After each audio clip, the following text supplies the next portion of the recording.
हाल ही के दिनों में अधिवक्ता साथियों के साथ कई सारे ऐसे घटनाएं सामने आई, जैसे कि टोल मामला हाल ही में काफ़ी बहुचर्चित है। देखने पे कई वीडियोस वायरल हुए जहां पे टोल के या कहें तो माफिया कहें या फिर गुंडा कहें, उन्होंने अधिवक्ता साथियों पे हमला किया। इसी सिलसिले में मेरी बातचीत आज अधिवक्ता साथी अविनाश दुबे से होगी और हम जानेंगे कि ऐसा क्या मामला हो जा रहा है कि हर जगह अधिवक्ता साथी सामने आ रहे हैं और उनके साथ मारपीट की घटनाएं सामने आ रही हैं। अविनाश जी, आपका बहुत बहुत स्वागत है। धन्यवाद। आजकल देख रहे हैं कि हर जगह अधिवक्ता साथियों के साथ ऐसी घटनाएं सामने आ रही हैं जहाँ पे अधिवक्ता साथियों को पीटा जा रहा है, मारा जा रहा है, लेकिन सरकार इस पे कोई एक्शन नहीं ले रही है।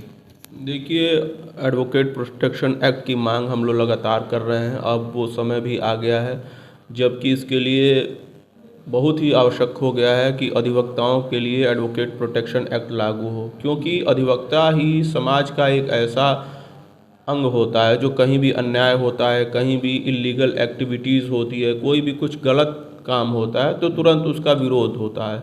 अब जो गलत कार्य करने वाले लोग हैं, जो माफिया किस्म के लोग हैं, वो इस विरोध को बर्दाश्त नहीं कर पाते हैं। वो सोचते हैं हमारी सच्चाई सामने ना आ जाए। जैसे आप टोल टैक्सेस की बात ले लीजिए जो है, अब टोल टैक्स पे जो रूल्स रेगुलेशन बने हैं, कोई भी टोल जो संचालक है उसका फॉलो नहीं कर रहा है। सबसे पहले तो टोल पे जितने कर्मचारी होने चाहिए सब यूनिफॉर्म में होने चाहिए, सबका नेम प्लेट बैच लगा होना चाहिए। सभी किसी भी टोल पे आप जाइए, देखिए वहाँ कोई कर्मचारी नहीं काम करता है, सब अगल बगल के लोकल गुंडे काम करते हैं। वो बाहर वाले ट्रकों से ज़बरदस्ती वसूली करते हैं।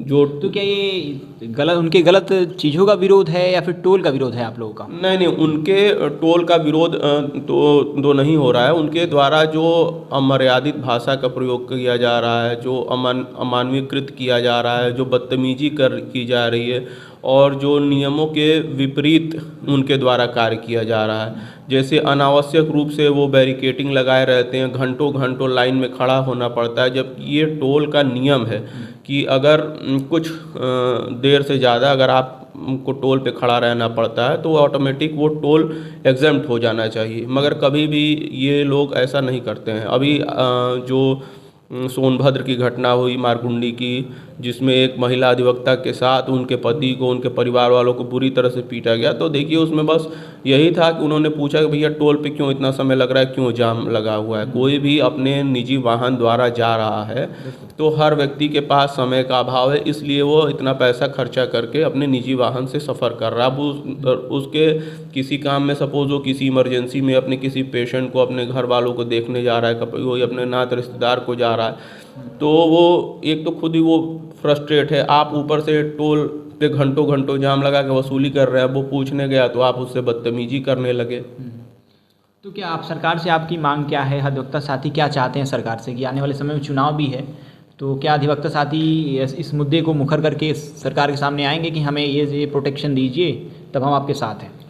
देखिए, सबसे पहले तो हमारी मांग यही है कि पहले ये एडवोकेट प्रोटेक्शन एक्ट लागू किया जाए। दूसरी कि अधिवक्ताओं को टोल एग्जम्प्ट किया जाए, क्योंकि अधिवक्ता साथियों को लगातार पूरे प्रदेश में, पूरे देश में मुकदमों के सिलसिले में भागदौड़ करनी पड़ती है जो है, इसलिए उनको बहुत ज़्यादा ट्रैवल करना पड़ता है, बाय रोड ट्रैवल करना पड़ता है। अब उनके साथ उनकी पूरी टीम होती है, वो अकेले नहीं जा सकते, उनकी लीगल टीम होती है, तो इस वजह से उनको अपने निजी वाहनों से यात्रा करनी पड़ती है। तो हमारा ये मांग रहेगा कि अधिवक्ताओं को, जो कि रेगुलर प्रैक्टिशनर हैं, जो COP नंबर धारक हैं और जो किसी मुकदमे में के लिए यात्रा कर रहे हैं पूरे प्रदेश में, तो उनका टोल एग्जम्प्ट किया जाए जो है। हाल ही में उत्तर प्रदेश बार काउंसिल का भी चुनाव हुआ, तो क्या अधिवक्ता साथी ये ध्यान में रख के चुनाव किए कि हमारा जो प्रतिनिधि होगा वो इन मुद्दों के लेके सरकार तक पहुँचेगा? बिल्कुल, मैंने तो फेसबुक पे भी लिखा था कि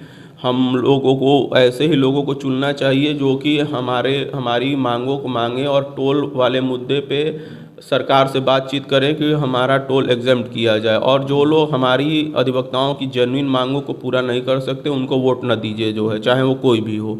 अब तो चुनाव खत्म हो चुका है हमारे ख्याल से प्रयागराज में, अभी चुनाव चल रहा है या फिर अब? नहीं, चुनाव जो निरस्त हुआ था लखनऊ वाला चुनाव बाकी है, बाकी जगह चुनाव हो चुका है। बिल्कुल। तो अब इंतजार है उस रिजल्ट का भी और उस प्रतिनिधि का भी जो आने वाले समय में सरकार से इन मुद्दों को लेकर बातचीत करेगी। उसमें तो अभी समय लगेगा, रिजल्ट आने में समय लगेगा, मगर हम अधिवक्ता साथी जो है किसी चुनाव पे निर्भर नहीं है। हम हर एक अधिवक्ता एक सेना के बराबर होता है और हम अपनी लड़ाई खुद लड़ेंगे। हम मांग करेंगे कि हमारा टोल एग्जेम्प्ट किया जाए। जो भी केस मुकदमे के सिलसिले में जो अधिवक्ता अपनी टीम के साथ या अपने भी ट्रैवल कर रहे हैं और वो COP नंबर धारक हैं, वो रेगुलर प्रैक्टिशनर हैं, तो उनका टोल एग्जेम्प्ट किया जाए। तो ये थे अविनाश दुबे जी, जिनका कहना है कि अधिवक्ता साथियों का टोल माफ़ कर दिया जाए। उन अधिवक्ताओं की टोल माफ़ किया जाए जो कि रेगुलर प्रैक्टिशनर हैं, जिनके पास COP नंबर है और जो वैलिड रीज़न के साथ कहीं ट्रैवल कर रहे हैं। आप देख रहे हैं द इकोनॉमिस्ट फोरम, मैं हूं आपके साथ अभिषेक।